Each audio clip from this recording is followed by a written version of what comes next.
दिव्या तिवारी, स्वागत है आपका। आप अभी तक में बात करेंगे उत्तराखंड की कुछ खास खबरों की। मंसूरी शहर के बालाघाट क्षेत्र के एक 7 साल की नाबालिग बच्ची के साथ दुष्कर्म का मामला सामने आया है। नाबालिग बच्ची को उपचार के लिए परिजनों द्वारा शहर के लाठौर कम्युनिटी अस्पताल में ले जाया गया है, जहां से चिकित्सकों ने बच्ची की हालत नाजुक होने के कारण बच्ची को हायर सेंटर देहरादून में रेफर कर दिया है। जो कल ये घटना हुई थी, दुष्कर्म घटना, क्या है इसकी विस्तार से जानकारी बताइए। ये कल देर शाम को हमारे सूचना आई थी कि एक नाबालिग बच्चे के साथ 7-8 साल के बच्चे है, नेपाली मूल की, इसके साथ जो है किसी ने दुराचार कर लिया है। और उसमें जो है संबंध में हमारे द्वारा जो है एक संदिग्ध की जो है कल रात को ही जो है हमारे द्वारा हिरासत में लिया गया था पूछताछ के लिए। और देर सुबह जो है सुबह के टाइम हमारे पास जो है इसकी तहरीर आ गई थी। उस पर जो है थाने में जो है 6/21 और धारा 376 5/6 पॉक्सो अधिनियम के अंतर्गत जो है इसमें अभियोग पंजीकृत कर दिया गया है। इसमें जो है जांच की जा रही है। मुलजिम हमारी हिरासत में है, उसको आज जो है कोर्ट में पेश किया जा रहा है। साथ ही जो है जो पीड़िता है, जो बच्ची है, उसका मेडिकल जो है करा दिया गया और उसका इलाज जो है, उसकी ब्लीडिंग कुछ ज़्यादा हो जाने के कारण उसका जो है देहरादून में उसका इलाज चल रहा है। और इस संबंध में आगे जो है जैसे जैसे हमारे जो भी साक्ष्य आते हैं उसके अनुसार हमारे तो रेप की पुष्टि हो गई है और आरोपी भी पकड़ा गया। ये हमारे पास जो है मेडिकल पीड़िता का हो चुका है, लेकिन मेडिकल रिपोर्ट अभी तक थाने में पहुंची नहीं है। और जैसे हमारे पास मेडिकल रिपोर्ट आती है उसके बाद अवगत करें। जो आपने कल एक संदिग्ध पकड़ा था, क्या वही असली मुजरिम है? हाँ, ये जो है जो हमारे पास जो तहरीर आई है, जो नेम्ड तहरीर आई है, उसमें नेम्ड तहरीर में जो है जो संदिग्ध हमारे द्वारा पकड़ा गया था उसी की जो है पुष्टि हो गई है और उसके द्वारा हमारे पास उसको जो जेल भेजा जा रहा है। पूरे प्रदेश में गैरसैंण में हुए लाठीचार्ज के विरोध में लोगों ने भारी रोष व्यक्त किया है और इसी कड़ी में जगह जगह पर धरना प्रदर्शन आयोजित किए जा रहे हैं। इसी को लेकर आज गैरसैंण में महिलाओं और युवाओं और बुजुर्गों पर हुए लाठीचार्ज के विरोध में उत्तराखंड राज्य आंदोलनकारियों द्वारा शहीद भगत सिंह चौक पर प्रदर्शन किया गया और उत्तराखंड सरकार के खिलाफ जमकर नारेबाजी की गई।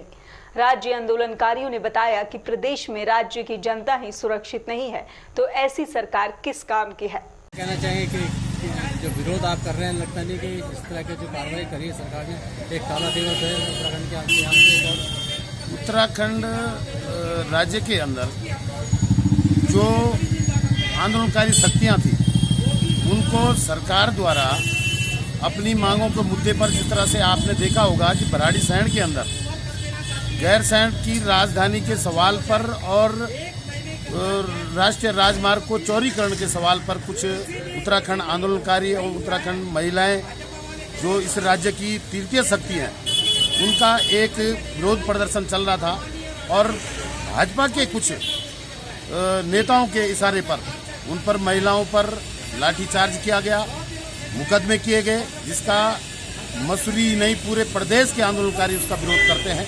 और 2022 के चुनाव के लिए पूरे उत्तराखंड के आंदोलनकारी जो शक्तियां हैं वो तैयार हो रही हैं और भाजपा की इस हिटलरशाही सरकार के खिलाफ एक नया आंदोलन तैयार करने की कोशिश की जा रही है, जिसके लिए आज से शुरुआत करके पूरे उत्तराखंड में एक आंदोलनकारियों का एक मैसेज जा रहा है, एक संघर्ष की भूमिका तैयार की जा रही है, जिसमें आगे आंदोलन लंबा चलेगा। तो ये आंदोलन के आज से शुरुआत करते हुए प्रदेश के विभिन्न हिस्सों में इसका विरोध प्रदर्शन किया जा रहा है, जिसके लिए एक ठोस नीति बनाने की कोशिश की जा रही है और भाजपा को हिटलरशाही जो सरकार है उसके खिलाफ एक जन आंदोलन करने की तैयारी की जा रही है।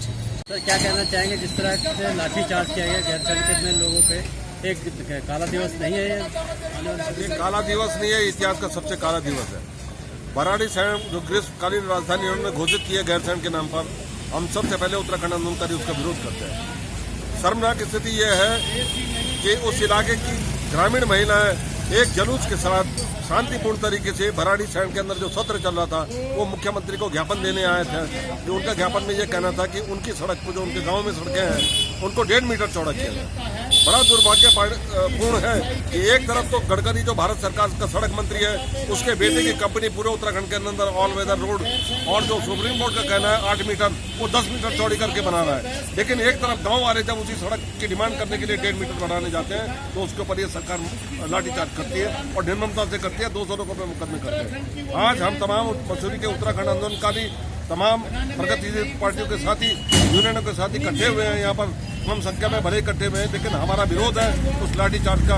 हम तत्काल मांग करते हैं कि उस लाठीचार्ज की उच्च स्तरीय जांच हो और जो अधिकारी उसके अंदर जिम्मेदार है उनके खिलाफ तत्काल निलंबन की कार्रवाई की जाए, वरना उत्तराखंड के अंदर ये गुस्सा बढ़ता जाएगा और ये भाजपा सरकार के आने वाले दौर के अंदर इस उत्तराखंड के बाहर करेगा, इस सरकार को हराएगा।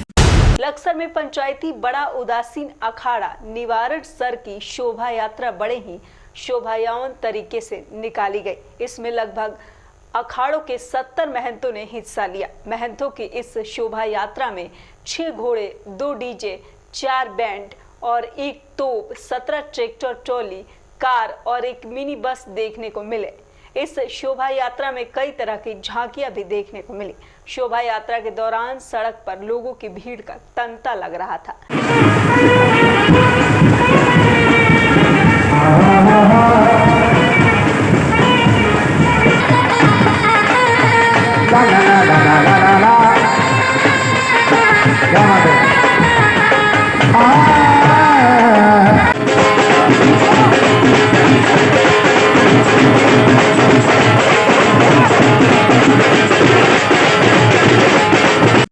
देहरादून के विकास नगर में वाहन चेकिंग के दौरान पुलिस ने 2 तस्करों को गिरफ्तार किया। तस्करों की स्कॉर्पियो से 152 नग काजल लकड़ी बरामद हुई।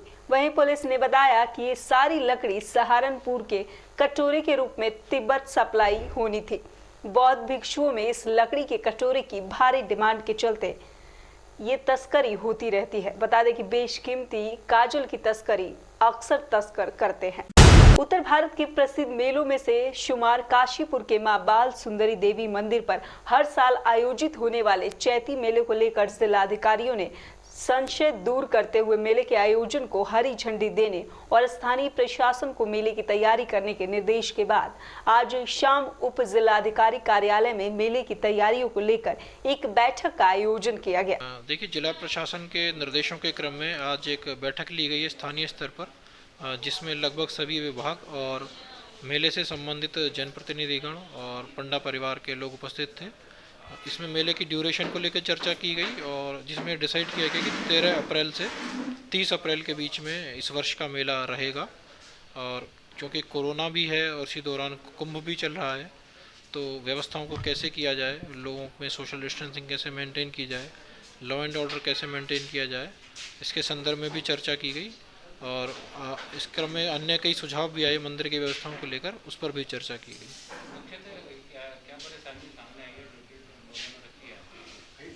मुख्य रूप से कुछ इश्यूज आए हैं। एक ड्रेनेज सिस्टम को लेकर इश्यू आया है, टेंडर प्रक्रिया के दौरान दुकानों के रेट्स को लेकर भी एक इश्यू आया है, इसके तरह विद्युत व्यवस्था को लेकर इश्यू आया है, एनफोर्समेंट का इश्यू भी है, ट्रैफिक का भी इश्यू है। इन सभी इश्यूज़ को एक एक करके हैंडल किया जाएगा और तदनुसार ही टेंडर जारी किया जाएगा।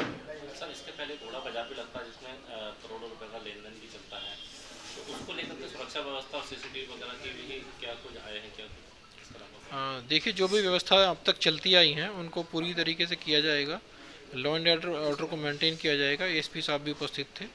यद्यपि फोर्स का अभाव है, परंतु उस अभाव को पीआरडी जवानों से, होमगार्ड के द्वारा या जो भी अवेलेबल पुलिस फोर्स है उसके द्वारा एनफोर्स किया जाएगा। अगले हफ्ते से हम टेंडर प्रक्रिया शुरू कर देंगे। उत्तराखंड की कुछ खास खबरों में फिलहाल इतना ही। फिर मुलाकात होगी कुछ नई ताज़ी खबरों के साथ। तब तक के लिए नमस्कार।